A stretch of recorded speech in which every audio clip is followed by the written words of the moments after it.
Hey friends, what is going on? Candace B here. Thank you so much for coming to my channel. I always appreciate it. You guys already know that. And I hope you're having an amazing day. Guys, it is time. It is finally time. Even though we are halfway through the year, I am officially back to actually recording my trading videos, my trading session. So today's video will be a live, I guess it's not going to be live as you're watching it, but it's live in real time as I'm recording live trading video, and we are going to be trading the NASDAQ 100. And right now it is 9:14 in the morning, Thursday. So we're going to see what setup we can find on the NAS 100. And I feel like people have probably asked before if I trade GJ still or what instrument do I trade, and I only trade NAS 100. I've been only trading it since I would say October-ish of last year. I've been putting a lot of work into back testing it, forward testing it, trading it with obviously real money and whatnot. And I feel like every day I'm getting better. So yeah, we're gonna see if there's a setup happening. So let's get into the video. All right, guys, so we are on the NAS 100 chart, as you can see. And I don't know if you noticed just these shaded areas. That's just essentially the New York session. It's just showing me when the New York session starts, when it ends. I find that very, very helpful for me, just to be able to, especially when I'm, back testing and reviewing my trades. You can see what price action is doing during the New York session, which in my opinion is the best time to trade the NAS 100 right now. I feel like that's when there's a lot more volume, and you can obviously see that where the non-shaded areas, there are smaller candlesticks. Mind you, we're just on the 30-minute, but when you look at the shaded areas, there's a lot more just movement, a lot larger candlesticks. So that's just showing that there is a lot more volume during that session. So essentially what I've been doing lately is waiting till after New York Stock Exchange open to trade, and the New York Stock Exchange open is at 9:30 Eastern Standard Time. So right now it's 9:16 a.m. and so we're just waiting for that bad boy to start.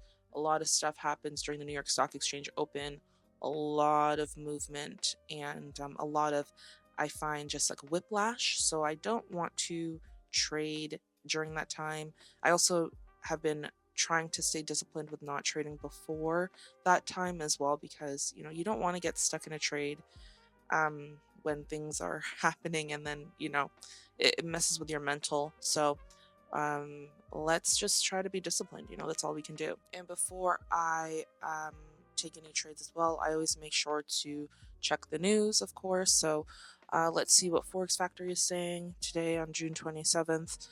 There was some news at 8:30 in the morning, some USD news, some red folder unemployment news.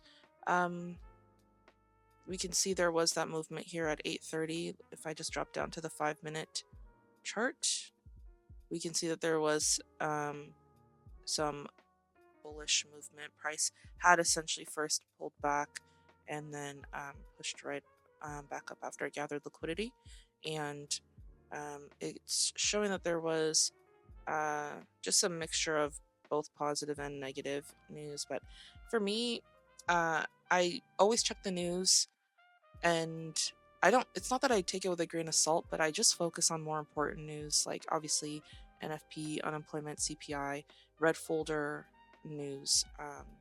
Everything else, it's cool to see. It's very good to keep in mind, but it's not something that I want to, I guess, change my bias. I want to look at price action and structure and follow that. Another thing that I do is I actually go on CNBC.com, and I actually saw this from, I forget who, I'll just leave the person's YouTube channel in the description box if I remember it. I hope I do. But when I was just watching someone's trading video and how they analyze the NAS 100, they said that they go on CNBC and they just look at market data of the stocks, and that for me has been a big game changer in terms of just understanding more what the NAS 100 is doing. I feel like for me, the more I know, especially about this index, the better. It helps me to make obviously wise decisions in the market. So obviously, you know, looking at um, what the stocks are doing that are a part of the NAS 100 is going to be beneficial because it'll help obviously create your bias. So as you can see, we have all these companies, obviously 100 of them. We have Tesla, we have Apple. I'm just looking for like the familiar ones, Netflix, all that good stuff. So what I actually do is I go to percentage change here, and I just click on it to make sure that all the positive stocks, the stocks that have been increasing today or lately, are at the top, and then you can see the ones that have been losing a bit of money at the bottom here. And this information is definitely going to change at 9:30. So it's pretty cool to watch too in real time to see how quick the stocks are changing in real time, and the prices. So we're gonna wait till that happens, but just want to show you guys that this is something that I do. I also check the Dow. I just like to look at it, do the same thing with the percentage change, and I just see what the stocks are looking like. So right now, it's looking like majority uh, of stocks are down a little bit before New York Stock Exchange open for the US 30, and for the NAS 100. Looks like same thing. A lot, you can clearly see, obviously, as we scroll, a lot more stocks that are losing money. But again, like I said, it's going to change. So essentially what I do with that information is when I see that the bias or the majority of the stocks are in a certain direction, whether they have been gaining, uh, the price has been increasing, or the price has been decreasing, what I would then do is I would obviously go back to my chart and see if it correlates to the bias. So if I see that price is going up overall, and I go to the higher time frames and I see just, higher low, higher high structure, I'm wanting to follow momentum. I'm keeping in mind that there are, zones, there are liquidity areas, but I want to make sure that what if my bias, let's say, is initially bullish, then I want to also have the confidence, or it would be nice to have the confidence that obviously the stocks are all majority um, bullish as well, majority increasing in price. So that's just an added confidence for me. But for me, I feel like I hold a bit more weight on the CNBC, the stocks, as opposed to what the news is doing today. For me, it just gives me a better visual. But again, this is all just what I personally do. So now we're going to look at the charts and what is happening. So like I said, um, bullish bias right now, actually, just overall looking at the chart. Since it's Thursday, obviously, we're closing in on the end of the week. I just want to see what the weekly has done. So we see that lately, these last couple of weeks, the NAS 100 has been super bullish, very, very strong, just bullish sentiment. And the beginning of this week, that we did have a pullback. So that's obviously something that is bound to happen. We like that. We like to see pullbacks because, it means that there's structure, and it means that, if price is overbought or oversold, it is correcting itself in some sort of aspect. So we see that price did pull back, it looks like, at the beginning of the week, and it's been making its way back up.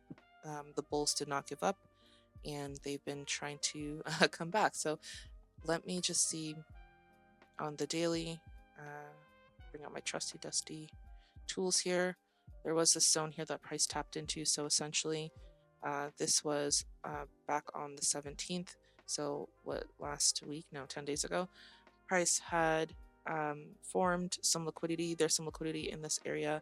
Some wicks had been formed here. Price pulled back up, came back to retest it, and did not close below the zone. It closed in the zone, and then from there it pushed back up right on this past Tuesday, and it's been above it ever since. So I would consider that a daily zone, but there is I would say more of a recent daily zone would be here.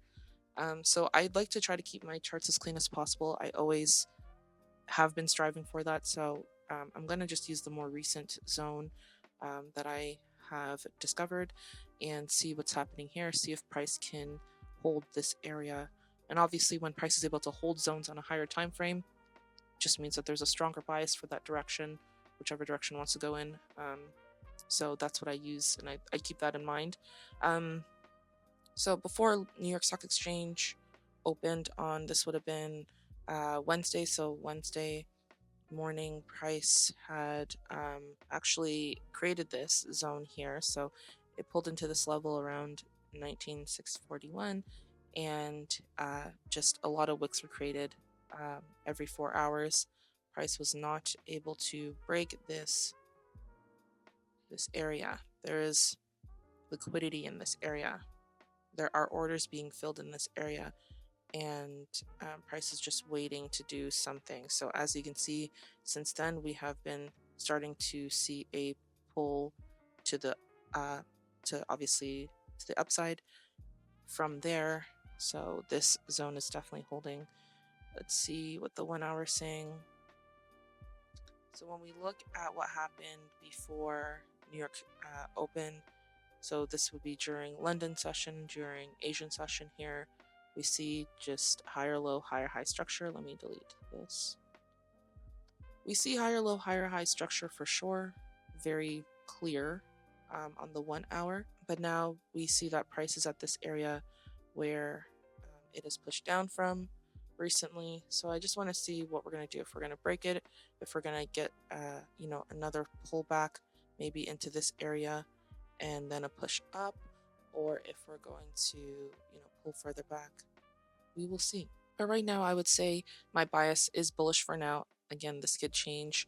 We have a couple minutes until the New York Stock Exchange opens. We have about 3 minutes.